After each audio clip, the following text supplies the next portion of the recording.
Okay, good evening, students. Good evening. Okay, so today we are starting our very first chapter of geography, that is resource and development. ठीक है? चलो। हाँ भाई, तो आज के सेशन में जो हमारा सबसे पहला चैप्टर है ज्योग्राफी का, that is resource and development, हम कौन कौन सी चीजें कवर करेंगे? ठीक है? एक ही सेशन में पूरा चैप्टर कवर करेंगे, तो ध्यान से सुनिए। ठीक है? तो our topics are first, resource development, classification of resources, कि भाई रिसोर्सेज को कितनी कैटेगरीज में क्लासिफाई किया गया है। रिसोर्स प्लानिंग कैसे की गई है कि भाई सस्टेनेबल तरीके से यूज कर लिया जाए उसे। क्लियर? प्रेजेंट के साथ साथ फ्यूचर जनरेशन कैसे उस चीज का इस्तेमाल कर सकती है। Is that clear? That is resource planning.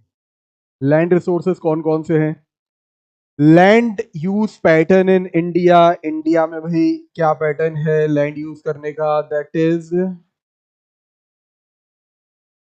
हाँ ठीक। Okay, so first of all we are starting our definition. Definition क्या है रिसोर्स की? कि भाई रिसोर्स वो हर एक चीज है जो ह्यूमन की नीड्स को सेटिस्फाई करे। ठीक है? वाटर सेटिस्फाइज आर थर्स्ट, प्यास बुझाता है, रिसोर्स है। डोमेस्टिक यूज में काम आता है, रिसोर्स है। एग्रीकल्चर में काम आता है, रिसोर्स है। समझ गए ना?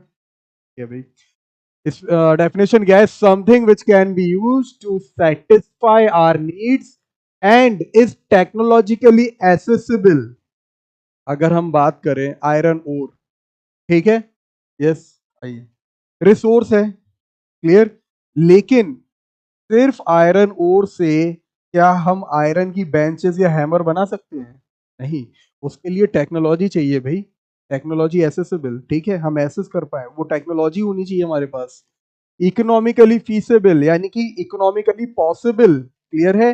जिस कंट्री में ये और कोई भी और या रिसोर्स हो, ठीक है, तो उस कंट्री के पास कम से कम भाई वो इकोनॉमिकली स्टेबल तो हो कि उसको हार्नेस कर पाए। क्लियर हो रहा है? चलिए आगे। And culturally acceptable is referred as a resource. Definition clear हो गई? ठीक। नेक्स्ट। चलिए, हाँ, इसके पहले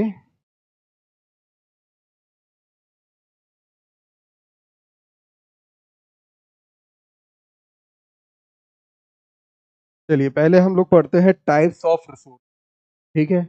इस क्लासिफिकेशन को समझ जाओगे तो आने वाली जो भी हेडिंग्स है हमारी या जो भी टॉपिक्स है वो समझना आसान हो जाएगा। ठीक है? तो इसको भी नोट डाउन करेंगे हम सब।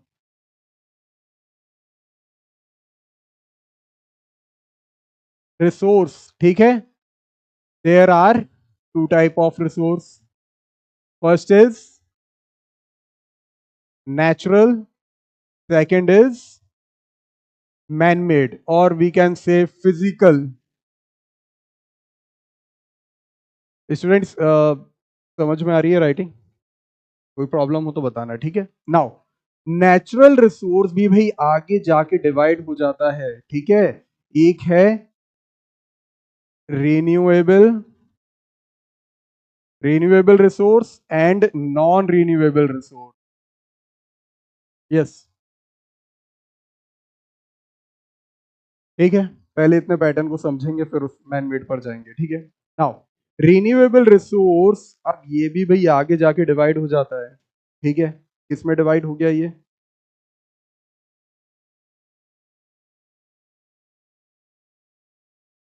What what you need?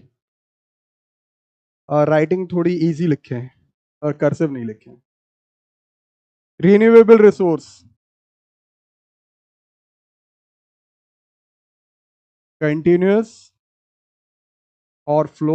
इसका एग्जाम्पल हम क्या कर सकते हैं? दैट इज, एग्जाम्पल है बस यहाँ पर, बहुत दिक्कत वाला काम। देखो,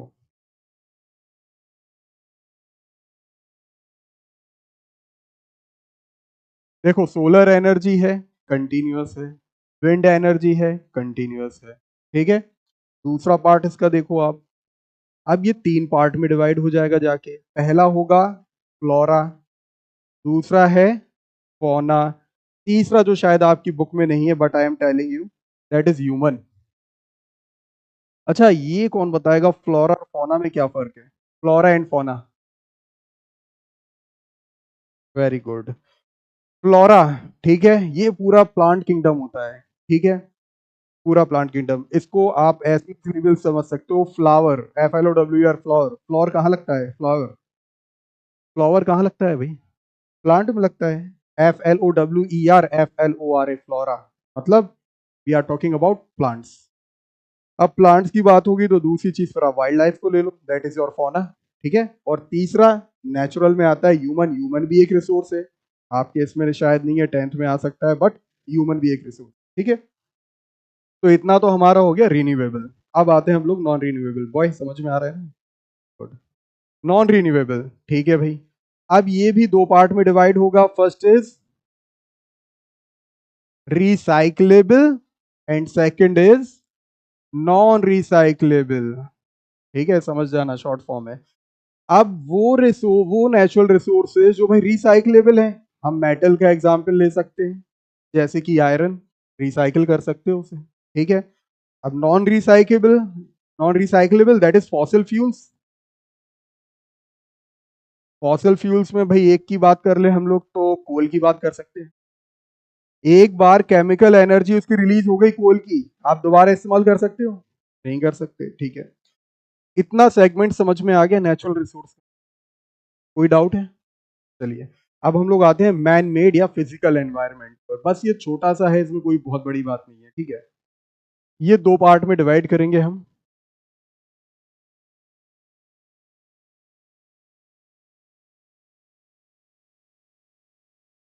okay, it's divided into two part. Institution और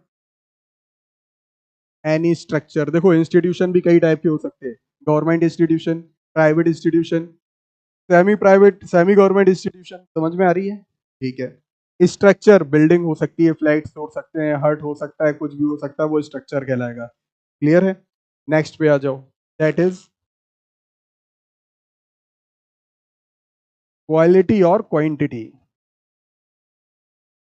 ठीक है। क्वालिटी में हम लोग टेक्नोलॉजीज की बात कर सकते हैं, ठीक है। क्वांटिटी में हम लोग, यस बॉय, सेमी गवर्नमेंट बेटा वो इंस्टीट्यूशन होते हैं जिसमें प्राइवेट इंडिविजुअल्स भी काम करते हैं, ठीक है, that is semi government. Clear है?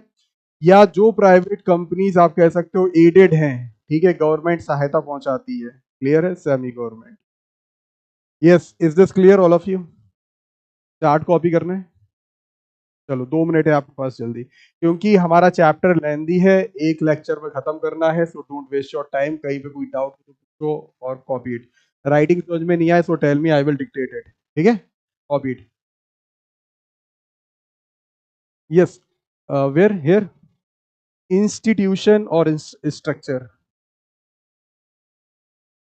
नहीं, इंस्टीट्यूशन और स्ट्रक्चर, इंग्लिश वाला और हिंदी वाला और नहीं है, ठीक है। Next time I will try to write in simple English, ठीक है। जिन लोगों को कर्सिव नहीं आ रही, वैसे अधिकतर आप सभी बड़े बच्चे हो, सभी को आ रही होगी, ठीक है। थोड़ी बहुत जो प्रॉब्लम हो रही है, सो आई विल ट्राई की थोड़ा गैप लगा के लिखेंगे उसको, ठीक है। डन, ठीक है, चलो आगे बढ़ो। हाँ, so we are starting are, देखो वो कॉन्सेप्ट अगर आपको समझ में आ गया, पूरा चार्ट आपको समझ में आ गया, आगे कोई प्रॉब्लम नहीं होने वाली, ठीक है। अब देखते हैं सबसे पहला हमारा नेचुरल रिसोर्सेज।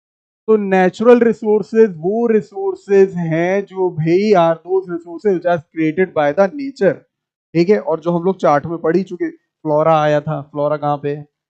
ये हो गया फ्लोरा, ठीक है। फौना आया था, ये हो गए आपके भाई वाइल्ड लाइफ स्पीशीज वगैरह, ये फ्लोरा हो गया, ठीक है। तो these are the natural resources, यानी कि क्रिएटेड बाय नेचर। चलिए, यहाँ पे एक और चार्ट है, इसको समझ लेते हैं एग्जाम्पल्स के साथ, ठीक है।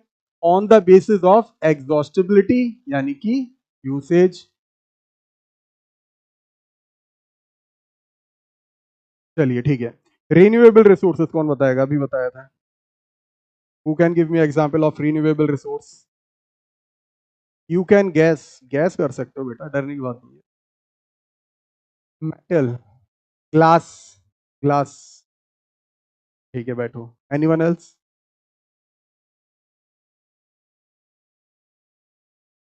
प्लास्टिक। प्लास्टिक भी है, रिन्यूएबल है, लेकिन नेचुरल में एग्जांपल दो। ये तो सिंथेटिक वगैरह, ये तो मैन मेड है ना ये। नेचुरल में बताओ आप रिन्यूएबल रिसोर्स, और कौन बताएगा? सनलाइट। यस। ठीक है। देखो, कई सारे एग्जांपल्स हो सकते हैं, जैसे कि wind, wind energy, solar energy, ठीक है, हाइड्रो या वाटर एनर्जी या वाटर रिसोर्सेज। क्लियर है? ये रिन्यूएबल है। ठीक है।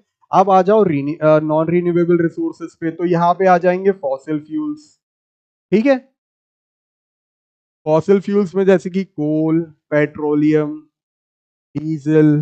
क्लियर है? ये नॉन रिन्यूएबल है। एक बार अगर इसकी केमिकल एनर्जी रिलीज होगी, जो लोग आप लोगों ने केमिस्ट्री में भी पढ़ा होगा, ठीक है, केमिकल एनर्जी रिलीज होने के बाद वो कोई यूज का नहीं रह गया। ठीक है। अब हम लोग आ जाते हैं on the basis of origin.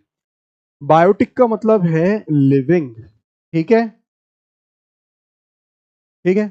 अब बायोटिक रिसोर्सेज कौन से हैं? जो भाई नॉन लिविंग है। अब लिविंग में भी आपको एग्जाम्पल बताए थे, फ्लोरा, फौना, ह्यूमन। यही तो ओरिजिन है। समझ में आ रहा है? क्लियर है? ध्यान है? गुड। Now abiotic resources. ठीक है। अबायोटिक रिसोर्सेज में क्या क्या आ जाएंगे? माउंटेन्स। पूरा लिथोस्फेयर मान के चलो आप। माउंटेन्स हो गया, प्लेन्स हो गया, प्लेटीज हो गया। हाइड्रोस्फेयर की बात करेंगे तो जितनी भी वाटर बॉडीज हैं वो सब आपकी अबायोटिक हो गई। क्लियर है? चलो, अब आ जाओ on the basis of ownership. ठीक है। ओनरशिप में एग्जाम्पल क्या हो सकते हैं? इंडिविजुअल रिसोर्स, यानी कि अगर किसी के पास कोई प्लॉट है। प्लॉट क्या है भाई? लैंड है ना, एक जमीन का टुकड़ा है। तो ओनरशिप के हिसाब से रिसोर्स हुआ। ठीक है। तो ये इंडिविजुअल रिसोर्स हो गया। अगर आप लोग में से किसी के पास, हम सभी के पास, भाई हम लोग कोई ना कोई घर में रहते हैं, वो घर कहाँ पर बना हुआ है? जमीन पर। वो जमीन ओन करी होगी तो भाई हमारी ऑनरशिप है उसके ऊपर। कम्युनिटी रिसोर्सेज के ऊपर आ जाओ। कम्युनिटी रिसोर्सेज में ब्यूरियल ग्राउंड्स। यस बॉय, बोलो। बोलो। Temple. Temple temple temple. Temple एक सही एग्जाम्पल नहीं है, वो आप कम्युनिटी में डाल सकते। हाँ, नहीं, कम्युनिटी में तो है, लेकिन टेम्पल नहीं कह सकते। Resource, resource. Burial ground. Park कह सकते हो। ठीक है, पार्क सही एग्जाम्पल है। ठीक है। फैक्ट्रीज में वो ऑनरशिप के ऊपर आ जाएगी। ठीक है। Burial ground. ठीक है। ब्यूरियल ग्राउंड या फ्यूनरल ग्राउंड। ब्यूरियल ग्राउंड अक्सर रिलीजियस के वे पे आप कह सकते हो, क्रिश्चियंस एंड मुस्लिम्स, उनके में क्या होता है भाई, बॉडी को बरी कर दिया जाता। हिंदूज एंड सिख्स में होता है क्या है भाई, बॉडी को बर्न कर दिया जाता। तो कोई सा भी ग्राउंड हो, ब्यूरियल ग्राउंड हो या फ्यूनरल ग्राउंड हो, ये कौन सी हो गई? Community resources. समझ में आ गया? ये किसी एक बंदे की नहीं है, ये कम्युनिटी की है पूरी। क्लियर है? चलो आगे देखो। National resources. नेशनल रिसोर्सेज वो रिसोर्सेज हैं जो किसी नेशन की बाउंड्री के अंदर आ जाए। ठीक है। एक एग्जांपल है वाइल्ड लाइफ सेंचुरी। सेंचुरी समझते हो ना? यानी कि एक ऐसा लैंड एरिया जो कि बहुत बड़े दायरे में फैला होता है, जहां पर एनिमल्स होते हैं, टेरेस्ट्रियल एनिमल्स होते हैं, बर्ड्स वगैरह होती है, जिनको सेव करके रखा जाता है कि कोई उनकी हंटिंग या इलीगल पोचिंग ना करे। क्लियर हो गया? अब आ जाओ तुम लोग इंटरनेशनल रिसोर्सेज पर। इंटरनेशनल रिसोर्सेज किसी एक देश के नहीं होते। जैसे कि ओशन, कोई अपना पेटेंट या कोई देश अपना दावा कर सकता कि नहीं भाई, ये तो इंडियन ओशन तो मेरा ही है। भाई इंडियन ओशन इंडिया के नाम पे जरूर है, क्योंकि कोई भी कंट्री की इतनी लंबी कोस्ट लाइन नहीं है जितनी बड़ी इंडिया की है, इसलिए इस ओशन का नाम हो गया इंडियन ओशन। समझ गए ना? कोई डाउट है इसमें? ठीक है। देखो, इंटरनेशनल जैसे ओशंस की बात करें हम लोग, तो एक ओशन है इंडियन ओशन, कई ओशन है, पैसिफिक ओशन है, इंडियन ओशन है। अब ये जो ओशन है, क्या कोई एक कंट्री दावा कर सकता है इसके ऊपर कि नहीं ये मेरा ओशन है? इंडिया दावा कर सकता है कि नहीं भाई, इसके अंदर जो भी रिसोर्सेज है, जो भी इसके अंदर फौना वगैरह है, मछली वगैरह या जो भी चीजें हैं, जो भी हमें इसमें से नेचुरल गैस मिलने वाला है, जो भी चीजें मिलने वाली है, इसके ऊपर सिर्फ हमारी मोनोपोली है? कोई भी कंट्री कर सकता है क्या? नहीं, क्योंकि भाई ये देश की बाउंड्री के अंदर नहीं आते। देश की बाउंड्री के अंदर क्या आ रहा है? Wild life sanctuary. जो हमारे यहाँ की वाइल्ड लाइफ सेंचुरीज हैं, जैसे काजीरंगा नेशनल पार्क हो गया और भी जो हो गए, तो ये आपके नेशन के अंदर है। नेशन के अंदर है, इसका मतलब क्या है? ये नेशनल प्रॉपर्टी। ओशन की तो भाई दायरा बहुत बड़ा है। क्लियर हो गया? It's international resource. चलो आगे बढ़ते हैं। हाँ बॉय। रिवर्स देखो भाई, अगर वो रिवर जिसकी लेंथ या ब्रेथ सिर्फ इंडिया के अंदर ही है या किसी भी कंट्री के अंदर है, वो नेशनल रिसोर्स कहलाएगा। लेकिन अधिकतर जो आप रिवर्स वगैरह देखोगे, वो कई देशों से होकर गुजरती है। हम्म। देखो सिंपल सीधे में समझ लो आप। सीधा क्या है कि जो कंट्री के दायरे के अंदर है, ठीक है, वो हो जाएगा आपका नेशनल रिसोर्स। ठीक है, चलो। हाँ ठीक है। अब तुम आ जाओ रिसोर्स प्लानिंग। रिसोर्स प्लानिंग क्या है? रिसोर्स बस बॉय, आपस में बातें नहीं, ठीक है। Resource planning is a technique या skill of proper utilisation of resources, यानी कि सस्टेनेबल तरीके से रिसोर्सेज का इस्तेमाल करना, कि प्रेजेंट जनरेशन के साथ साथ जो आने वाली फ्यूचर जनरेशन है वो भी उसका इस्तेमाल कर पाए। ठीक है ना? अब ये होगा कैसे? तीन स्टेजेस में डिवाइड करेंगे हम लोग। ठीक है, पहली है, पहले तो आइडेंटिफाई करो वो रिसोर्स है भी हमारे लिए कि नहीं है। क्लियर है? रिसोर्स प्लानिंग एक टेक्निक है। अब टेक्निक कहाँ कहाँ से आती है? साइंटिफिक, ठीक है, या स्किल एक हुनर हो सकता है। किस चीज का? Of proper utilisation of resources. कि जो रिसोर्सेज हमारे कंट्री में अवेलेबल है, हमारे का मतलब नॉट ओनली आर्स, देश या दुनिया भर में, वो किस तरीके से उसको यूज करें कि जिससे प्रेजेंट लोगों को भी वो मिल पाए रिसोर्स, और फ्यूचर के लिए भी सेव हो पाए। ठीक है ना? वही है रिसोर्स प्लानिंग। जब पैसे की बात आती तो लोग क्या बोलते हैं? भाई पैसे इस तरीके से खर्च करो कि तुम्हारे आने वाले कल के लिए हेल्प कर पाए। ठीक है। कोई कहते हुए मिला है किसी को? कोई कहता है नहीं भाई, जो भी पैसा है आज ही खर्च कर दो। कोई समझदार इंसान ने कहा आज तक ऐसा कि चलो कल की फिर अपन तो कल देख लेंगे फिर? नहीं, समझदार इंसान ऐसे नहीं बोलते। समझदार इंसान क्या बोलते हैं कि भाई जितनी नीड है उतना इस्तेमाल करो, और अपनी नीड को ज्यादा वास्ट मत करो। ठीक है ना? क्योंकि लोगों की नीड तो पूरी हो सकती है, डिजायर पूरी नहीं हो सकती। क्लियर है? डिजायर का मतलब चाहत, और नीड का मतलब जरूरत। एक बंदे की जरूरत क्या है कि भाई 2 या 3 टाइम खाना खा ले, रोटी से पेट भर सकता है। ठीक है। लेकिन अब वो आदत लगा ले, नहीं भाई मुझे तो एक, कोई नाम नहीं लेगा, लेकिन मुझे तो एक पर्टिकुलर ब्रांड का, मुझे क्या भाई, पिज्जा ही रोज खाना है 3 टाइम। तो भाई कैसे सरवाइव कर पाओगे? बीमार भी पड़ जाओगे और पैसे भी निकल जाएंगे। क्लियर है? गुड। पहला आइडेंटिफाई करो, जैसे हमने आइडेंटिफाई किया आयरन ओर। ठीक है। आयरन ओर आइडेंटिफाई हम करते हैं कहाँ पर? उड़ीसा में। ठीक है। ये हमने आइडेंटिफाई कर लिया है उड़ीसा में किस किस इलाकों में आयरन ओर है, कहाँ पे बहुत ज्यादा मिलता है, सब कुछ। अब हम एक प्लानिंग स्ट्रक्चर बनाएं कि हम उसको हार्नेस कैसे कर लें। क्लियर है? यानी टेक्नोलॉजिकल वे में, इकोनॉमिकल वे में। Economical means related to money. ठीक है। क्योंकि हर एक चीज के लिए, हर एक रॉ मटेरियल को कंप्लीट गुड्स बनाने के लिए आपको टेक्नोलॉजी के साथ साथ फाइनेंशियल स्टेबल भी होना पड़ेगा। ठीक है। अगर आपके पास, आप मॉनिटरी स्टेबल नहीं हो, आप नहीं कर सकते। तो हुआ क्या? हमने एक प्लानिंग बनाई। ठीक है। वो हमारी टेक्निक्स वगैरह हो गई। ठीक है, टेक्नोलॉजी हो गई। ठीक है, दूसरा क्या है? मॉनिटरी वे में देख लिया या इकोनॉमिक वे में देख लिया, दोनों एक ही है। ठीक है। हार्नेस कर लिया, बना लिया। अब इससे क्या सिर्फ हम लोग एक पर्टिकुलर स्टेट का ही डेवलपमेंट करेंगे? क्या वहीं पे सप्लाई होता रहेगा? नहीं भाई। हमें चाहिए कि ओवरऑल डेवलपमेंट हो, सभी के पास वो चीज पहुंचे, पूरे स्टेट्स में वो चीज पहुंचे। इंडिया में जितने भी स्टेट है या किसी भी कंट्री का जितने भी स्टेट्स है, हर एक इंडिविजुअल तक उसकी एसेसिबिलिटी पहुंच जाए, हर एक बंदा उसको एसेस कर पाए। ठीक है। That is known as overall development. ठीक है ना?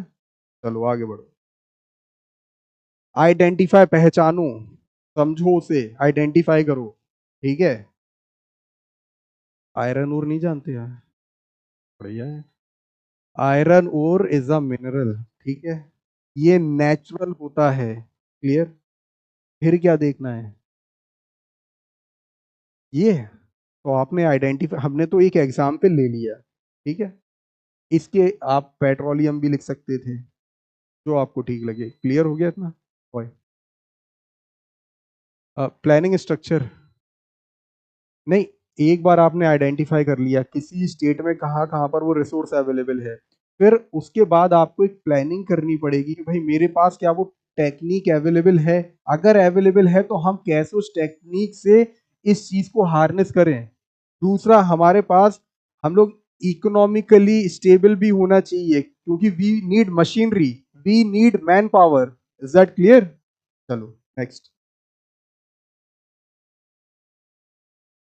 Okay, problems created by indiscriminate use of resource by man. Indiscriminate means बिना सोचे समझे, ठीक है। एक वर्ड आता है डिस्क्रिमिनेशन, सिविक्स वगैरह में पढ़ो, यानी भेदभाव करना, ठीक है। एक रूल दो मतलब दो इंसानों के लिए, मतलब एक रूल है लेकिन दो इंसानों को अलग अलग जज किया जा रहा, तो वो क्या है, वो डिस्क्रिमिनेशन है। लेकिन इनडिस्क्रिमिनेशन में क्या, कुछ सोचे ही समझा नहीं जा रहा, बिना सोचे समझे, जैसे भाई पानी जो है बिना सोचे समझे उसको वेस्ट किया जा रहा है, ठीक है। कोई भी रिसोर्स हो, ठीक है। तो अब प्रॉब्लम्स की बात हो रही है कि भाई बिना सोचे समझे जो इंसान ने रिसोर्सेस का गलत इस्तेमाल किया, उससे क्या प्रॉब्लम अकर्स हुई है। पहला, many resources get depleted. Depletion का मतलब नीचे आ जाना, नीचे का मतलब ये वाला नीचे नहीं आ जाना, क्वांटिटी में कम हो जाना, ठीक है। जैसे कि भाई फॉरेस्ट में कमी आ गई, यानी कि हम लोग काय की बात कर रहे हैं, अब हम लोग प्लांट्स, फ्लोरा, यानी कि एग्जाम्पल ले लो आप, डिफॉरेस्टेशन। डिफॉरेस्टेशन तो जानते होंगे sir, cutting of trees in a large amount, ठीक है। अब आ जाओ, रिसोर्सेज गॉट एक्यूमुलेटेड। एक्यूमुलेटेड यानी कि कलेक्ट कर लेना। इसका एक और वर्ड होता है होर्डिंग। होर्डिंग मींस कोई भी चीज को एक बहुत बड़ी अमाउंट में इकट्ठा करके रख लेना, ठीक है। तो resources got accumulated in the hands of few peoples. अब ये फ्यू पीपल्स कौन है? Those are the very rich peoples, very rich businessman. वो करते क्या है, ठीक है, कि रिसोर्सेज को एक्यूमुलेट कर लिया। अब हो क्या रहा है कि भाई डिमांड जो हमारी है, डिमांड तो बढ़ती ही जा रही है, लेकिन सप्लाई हमने कम कर दी। जब सप्लाई, जब डिमांड से ज्यादा सप्लाई होती है तो हो जाता है इन्फ्लेशन, यानी महंगाई। आप देखते हो अक्सर ऐसा होता है, भाई प्याज के दाम बढ़ गए, लेमन के दाम बढ़ गए, क्लियर है, कोई भी क्वांटिटी के दाम बढ़ गए। तो ये सब कैसे हो गया कि भाई ऐसे लोगों ने चीजों को होल्ड कर लिया, और जब दाम बढ़ जाते हैं तो फिर वो उस महंगे दाम में, यानी 10 गुना 50 गुना दाम में, फिर उसको मार्केट में सर्कुलेट कर देते हैं। तो the society is developed into rich and poor. तो भाई हर एक बंदा कैसे एसेस कर पाएगा, इज दैट क्लियर? यानी कि एक जो पुअर पीपल है, clear, he is buying, I don't know the exact rate but I am just guessing, कोई कहना मत कितने रुपए, I am just guessing, for example जो वीट है दैट इज ₹40 पर केजी, ठीक है।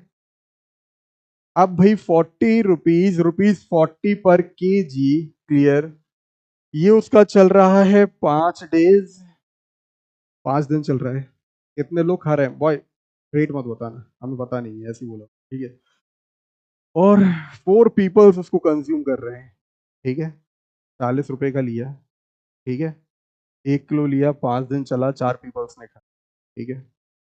अब एक जो रिच है, क्लियर, भाई वो एक ही पिज्जा लेकर आ रहा, एक ही बंदा खा रहा है, ₹150 का आ रहा है, ठीक है। और वो भी एक वक्त खाया उसने, यानी कि मान के चलो मॉर्निंग में खाया, ठीक है, एक ही पीपल ने खाया।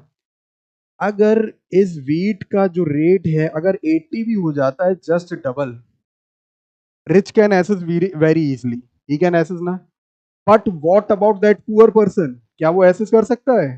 भाई वो नहीं कर सकता। जस्ट डबल कैसे भाई, चलो ₹5 ₹10 ₹15 चलता है, बेसिक नीड है।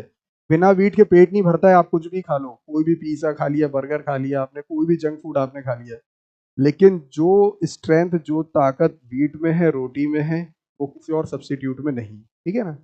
तो ये वाला पॉइंट समझ में आ गया। अब आ जाओ बिल्कुल तीसरे पॉइंट पे, global warming, environmental degradation are other problems. अब ग्लोबल वार्मिंग भाई कैसे हो रही, डिफॉरेस्टेशन, एयर पॉल्यूशन से, फैक्ट्रीज जो स्मोक एमिट कर रही हैं उससे भी ग्लोबल वार्मिंग बढ़ रही है। Environmental degradation are other problems, ठीक है। वही है कि एनवायरमेंटल डिग्रेडेशन, भाई वही पॉल्यूशन वगैरह जो हो रहा है, या सॉइल एरोड हो रहा है, ओवर ग्रेजिंग, जब ओवर ग्रेजिंग ज्यादा हो जाती है तो सॉइल एरोड हो जाता है। क्लियर है ना, ये कुछ प्रॉब्लम्स है। आई डोंट थिंक कि भाई एक ही लेक्चर में खत्म हो पाएगा, क्योंकि ज्यादा डीप नहीं जाएंगे, ज्यादा डीप जाएंगे। ग्लोबल से क्या समझे आप? ग्लोबल से एनवायरनमेंट समझे? नहीं बॉय, ग्लोबल हम जब पूरी अर्थ की बात करते हैं ना, उसको बोलते हैं ग्लोबल। और warming means the rise in temperature, heat. तो अब ये फैक्ट्रीज वगैरह स्मोक एमिट कर रही हैं, इतनी सारी फैक्ट्रीज हैं, ये जो टेम्परेचर राइज हो रहा है, हीट एमिट हो रही है, इसकी वजह से जो टेम्परेचर बढ़ रहा है, that is known as one of the reason of global warming. ठीक है भाई।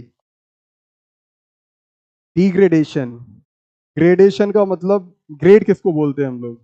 कि भाई जब हम लोग लेवल अप कर लेते तो बोलते हैं ना ग्रेड, इसके अच्छे ग्रेड आए। और जब वही ग्रेड गिर जाते हैं तो वो हो जाता है डिग्रेड। समझ गए ना? आ गया समझ में? चलिए, सस्टेनेबल इकोनॉमिक डेवलपमेंट ये कैसे हो सकता है? The economic development which not damage the environment, ठीक है, वो economic development. Clear, the economic development विच, देखो, हर एक इंडिविजुअल जो काम कर रहा है वो किस लिए कर रहा है भाई? एक आध रीजन क्या हो सकता है फॉर हिज और हर इकोनॉमिक डेवलपमेंट? अपना फाइनेंशियल स्टेटस बढ़ाने के लिए।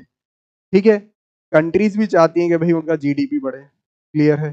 तो देखो यहां पर, the economic development which does not damage the environment, तो भाई एनवायरमेंट को कोई डैमेज नहीं होना चाहिए, और उसी के साथ साथ प्रेजेंट के साथ साथ फ्यूचर जनरेशन को भी वो रिसोर्सेज मिल पाए, उसी को बोलते हैं सस्टेनेबल इकोनॉमिक डेवलपमेंट। ठीक है। अब एक यहां पर समिट हुई थी, समिट समझ लेते हैं। देखो तुम लोग के दिमाग में क्वेश्चन रेज होगा। समिट वो मीटिंग होती है जिसमें दो देशों से ज्यादा ऑफिशियल लीडर्स, यानी ऑफिशियल पॉलिटिकल लीडर्स आपस में मिलके इंपॉर्टेंट टॉपिक्स पे बात करते हैं, that is known as summit. ठीक है।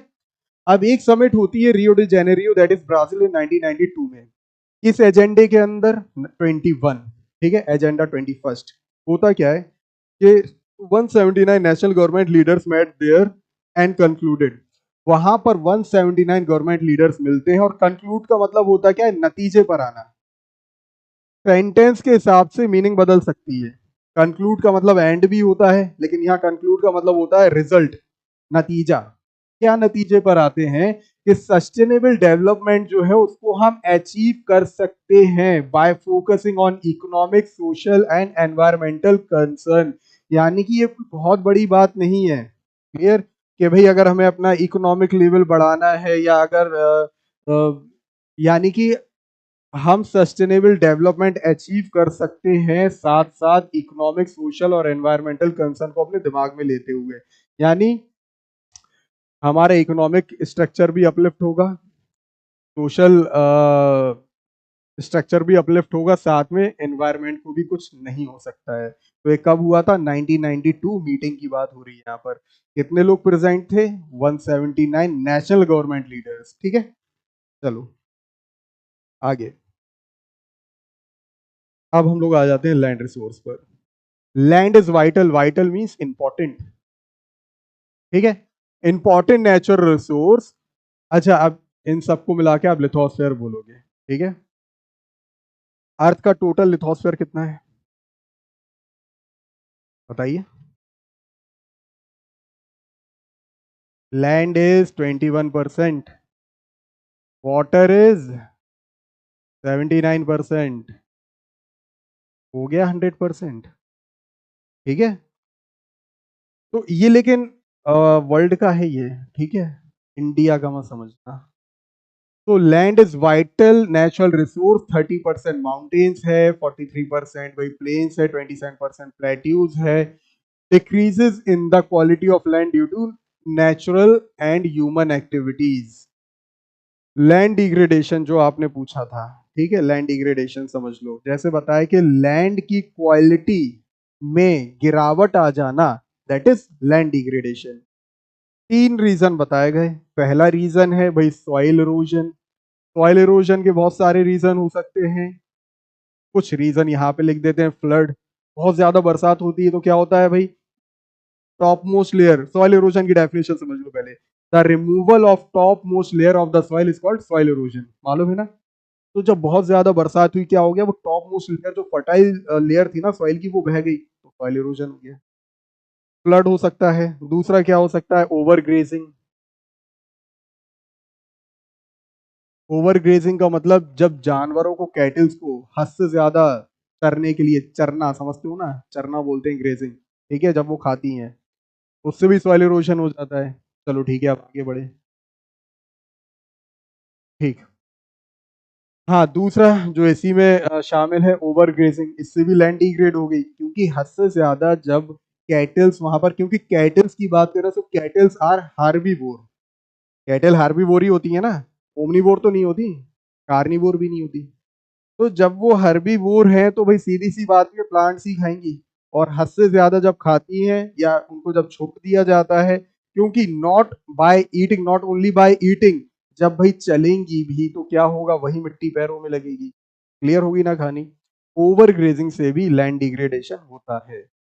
डिफॉरेस्टेशन से भी होता है, ठीक है। पेड़ बहुत ज्यादा आपने काट दिए, रीजन बहुत सारे हो सकते हैं पेड़ काटने के। हो सकता है भाई वहां फैक्ट्री बनानी हो सकता है हाउसिंग सोसाइटी बनानी हो, ठीक है ना। तो ये आपके कुछ रीजंस हैं लैंड डिग्रेडेशन के। अब आ जाओ सॉइल, ठीक है। Soil is the most important क्या है, रीन्यूएबल नेचुरल रिसोर्स, क्लियर। तो classified on the basis of formation, अलग अलग जगह फॉर्म होती है, अलग अलग स्टेट्स में आपको अलग अलग टाइप की सॉइल्स मिलेंगी, ठीक है। कंबाइंडली या सेपरेटली, ठीक है। अलग कलर होते हैं सबके, थिकनेस, ठीक है, यानी मोटाई, थिकनेस, ठीक है। टेक्सचर, जब आप उन सॉइल्स को छुओगे तो जो आपको फीलिंग होगी दैट इज टेक्सचर, यानी कुछ सॉइल को हम छूते हैं तो भाई स्मूथ सी फीलिंग हो सकती है। रेत को छुओगे तो सैंडी फीलिंग होगी, ठीक है ना। क्ले को छुओगे तो भाई थोड़ा वेट और स्मूथ सा लगेगा, ठीक है। एज अलग हो सकती है, केमिकल और फिजिकल प्रॉपर्टी हो सकती है, ठीक है। और कई सारी सॉइल्स हमारे इंडिया में मौजूद हैं, उनका क्लासिफिकेशन है ये। अभी आगे हम लोग डिटेल में पढ़ेंगे, पहले सिर्फ नाम देख लें। यस।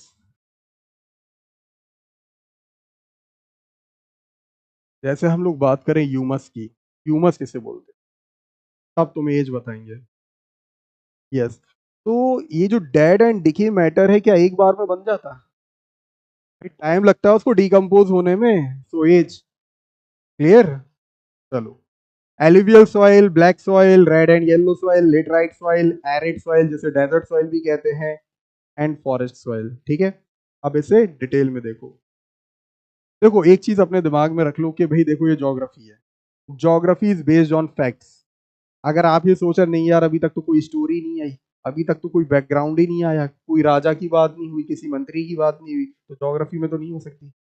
उसके लिए हम लोग को पढ़ना पड़ेगा इकोनॉमिक्स, उसके लिए पढ़नी पड़ेगी सिविक्स, ठीक है, उसके लिए पढ़नी पड़ेगी हिस्ट्री, ठीक है। तो इसमें सिर्फ फैक्ट्स होते हैं, और फैक्ट्स के लिए आप कोई बैकग्राउंड में नहीं जा सकते, ठीक है। तो बढ़िया तरीके से सुनो उसको। सबसे पहले हम लोग पढ़ेंगे एलुवियल सॉइल, इसकी प्रॉपर्टीज क्या है। ये लाइट और डार्क कलर में हो सकती है, रिच इन ह्यूमस, ठीक है, ह्यूमस बता ही दिया आप लोगों ने, मालूम है, the dead and डिकिंग matter is called humus. Highly fertile होती है, इसकी वजह यह है क्योंकि भाई इसमें ह्यूमस प्रेजेंट होता है, समझ गए ना। ह्यूमस प्रेजेंट है तभी तो बहुत ज्यादा फर्टाइल है, सभी क्रॉप्स के लिए सुटेबल है। कहाँ होती है, पंजाब, हरियाणा एंड, ठीक है। अब आ जाओ ब्लैक सॉइल पे, नाम से ही पता चल जाएगा कि भाई ये ब्लैक कलर में है, ठीक है। हाईली सुटेबल फॉर कॉटन, ठीक है, कॉटन फार्मिंग या कॉटन कल्टीवेशन के लिए बहुत ज्यादा बेहतरीन है। Rich in iron, calcium, magnesium, कहाँ कहाँ अवेलेबल है, महाराष्ट्र, एमपी एंड गुजरात, ठीक है। चलो, रेड एंड येलो सॉइल, इस सॉइल का कलर रेड क्यों होता है, क्योंकि इसमें आयरन बहुत ज्यादा मौजूद, ठीक है, इसकी वजह से इसका कलर रेड होता है। और जिस सॉइल में आयरन मौजूद होता है, क्लियर, वो सॉइल भी आप कह सकते हो, वो सॉइल भी आप कह सकते हो फर्टाइल है, क्लियर, क्योंकि जिस सॉइल में आयरन प्रेजेंट होगा, ठीक है, वो सॉइल उस खेती को या उस एग्रीकल्चर को या उस प्लांट को हेल्प करेगी for the formation of photosynthesis. समझ गए ना? चलो, हेल्प करती है। The soil appears yellow when it is hydrated form, ठीक है, जब ये वेट होगी, हाइड्रेटेड यानी कि वेट होगी, तो ये किस तरीके से दिखेगी आपको? येलो, ठीक है। लैक ऑफ ह्यूमस, ह्यूमस ज्यादा नहीं होता, लैक का मतलब होता है कमी, मालूम है ना? चलो आगे, कहाँ मिलेगी? महाराष्ट्र, एमपी। ये कुछ डायग्राम्स, इमेजेस इसकी बनी हुई है, ठीक है, इतना क्लियर है? चलो आगे, लेटराइट सॉइल, ठीक, red in colour with high content of iron oxides, ठीक है, इनेबिलिटी टू रिटेन मॉइस्चर, ठीक है, यानी कि ये जो सॉइल है इसमें ज्यादा मॉइस्चर नहीं एब्जॉर्ब कर पाती, ठीक है। Form by the deposition of sediment, sediments बोलते हैं रिवर में या कोई भी वाटर बॉडी में, स्पेशली रिवर, उसके अंदर जो पार्टिकल्स मौजूद होते हैं that is known as sediments, ठीक है। Form by the deposition of sediments brought down by the rivers. चलिए, एरिड सॉइल या जिसको हम डेजर्ट सॉइल भी बोलते हैं, ठीक, purple and brown in colour, sandy in texture, texture बता चुके, जब आप उसको हाथ में पकड़ेंगे इस तरीके से या जरा सा तो आपको ग्रेनी टाइप का लगेगा, ठीक है ना, तो उसका सैंडी टेक्सचर होगा। Lack humus and moisture property है, found in Haryana, Punjab and Rajasthan, ठीक है। अब आ जाओ फॉरेस्ट पर। मिनिमल, मिनिमल का मतलब भी होता है लैक, कम। Minimal humus content on the upper slope, अब इसको समझ ले। फॉरेस्ट में आप देखते होगे भाई कहीं पे आपको पहाड़ भी मिलेंगे, पहाड़ का मतलब हिल टाइप की बोल रहे हैं, बिल्कुल ऊंचे ऊंचे नहीं, ठीक है, ये मत सोचना 100 फुट से हमको पहाड़ दिख जाएंगे या 500 foot, I am not talking about that. यानी कि अगर फॉरेस्ट एरिया में थोड़े एल्टीट्यूड पर या थोड़ी सी ऊंचाई पर आप जाओगे तो वहां पर जो सॉइल का टेक्सचर होगा दैट विल बी सैंडी, ठीक है, थोड़ा ग्रेनी टाइप का। लेकिन अगर यही सॉइल फॉरेस्ट के किसी वैली के हिस्से में है तो उसका टेक्सचर होगा लोमी, ठीक है, लोमी एंड स्लिटी, यानी कि उसमें पानी मौजूद होगा, थोड़ी चिकनी टाइप की हो, स्मूथ टाइप की हो, ठीक है। चलो, रिसोर्सेज, ठीक है। सॉइल इरोजन की अब बात करेंगे यहाँ पर। उतना क्लियर हो गया, सॉइल क्या है, कितने टाइप की है, प्रॉपर्टी क्या है, कहाँ मिलती है, ठीक है। और खैर ये सब आपके ऐप पर पहुंच जाता है, तो एक बार आप उसमें और जो इसके नोट्स होंगे वो आप देख सकते हैं, ठीक है। सॉइल इरोजन जैसे पहले ही बताया, the removal of top most layer of the soil is called top most fertile layer of the soil, point to be noted here, क्या? फर्टाइल, जो फर्टाइल लेयर सॉइल पर होती है जब वो एक्सटर्नल प्रेशर से या एक्सटर्नल चीजों से निकल जाती है, उसको बोलते हैं सॉइल इरोजन, ठीक है। अब इसके कॉजेस बता दिए गए जो आपको पहले भी बताया था। पहला क्या है भाई? डिफॉरेस्टेशन, ठीक है, वजह बहुत सारी है, फैक्ट्री बनानी थी, कोई इंस्टीट्यूशन बनाना था, कोई यूनिवर्सिटी बनानी थी, हाउसिंग सोसाइटी बनानी थी, लेकिन हुआ तो डिफॉरेस्ट, पेड़ तो काटे गए, सॉइल चला गया। ओवर ग्रेसिंग बता ही चुके, फ्लड भी पहले बता दिया था, one of the reason is, ठीक है। चलो आगे।